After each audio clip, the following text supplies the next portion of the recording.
Il y a une personne SDF là, qui a été verbalisée hier alors qu'elle allait chercher ses papiers. Donc elle a payé une amende de 38 €, ce qui est quand même aberrant pour une personne SDF, quoi. Sachant qu'aujourd'hui, c'est passé à 135.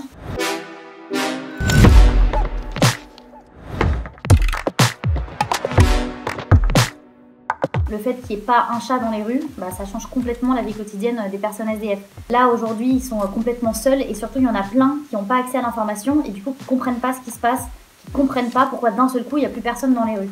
La priorité, c'est de gérer l'urgence, être sûr que les gens en précarité et un toit sur la tête ne restent pas dans la rue comme ça, qu'il y ait des distributions alimentaires qui continuent aussi du mieux qu'elles peuvent.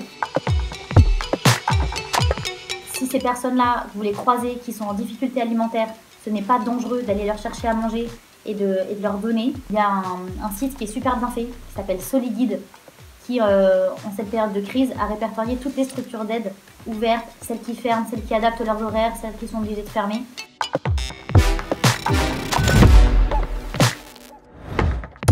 Je sais que la mairie de Paris, par exemple, elle s'est bougée pour ouvrir une quinzaine de gymnases, des choses comme ça. Que le 115 aussi, qui est le numéro d'urgence pour trouver des logements, il a adapté ses mesures. Mais moi hier, quand je suis sortie faire mes courses, évidemment, j'ai vu encore des personnes SDF dormir dehors. L'urgence pour nous, c'est déjà d'informer de la situation ces personnes-là. Donc nous, on communique beaucoup auprès de notre communauté de personnes SDF pour leur expliquer ce qui se passe, bien leur communiquer les gestes barrières, leur expliquer les consignes d'attestation, tout ça, ils en ont aucune idée. Il faut quand même rappeler un chiffre, 71% des personnes SDF ont un smartphone. Donc si jamais vous avez leur numéro, vous pouvez bien sûr les appeler. Si ils sont sur l'application Entourage, pour beaucoup d'entre eux, vous pouvez aussi leur envoyer des messages de soutien sur l'application Entourage. Ils répondront et c'est aussi une façon de les aider, quoi. Montrer qu'on est là et eux, comme ça, ils peuvent prendre la parole et de dire de quoi ils ont besoin.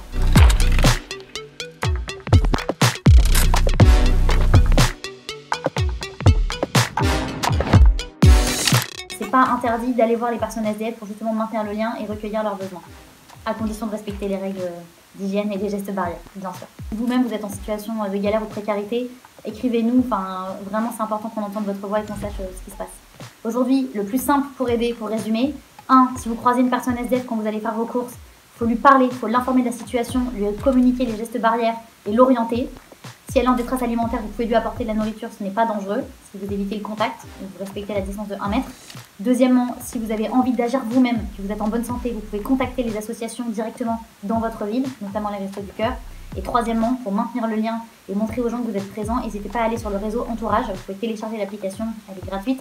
C'est un réseau d'entraide pour toutes les personnes isolées, notamment les plus précaires, mais aujourd'hui on se retrouve tous isolés avec le confinement, donc en fait c'est une plateforme ouverte à tous. Si vous n'avez pas le moral, si vous avez besoin de parler, les voisins sont là pour qu'on s'entraide.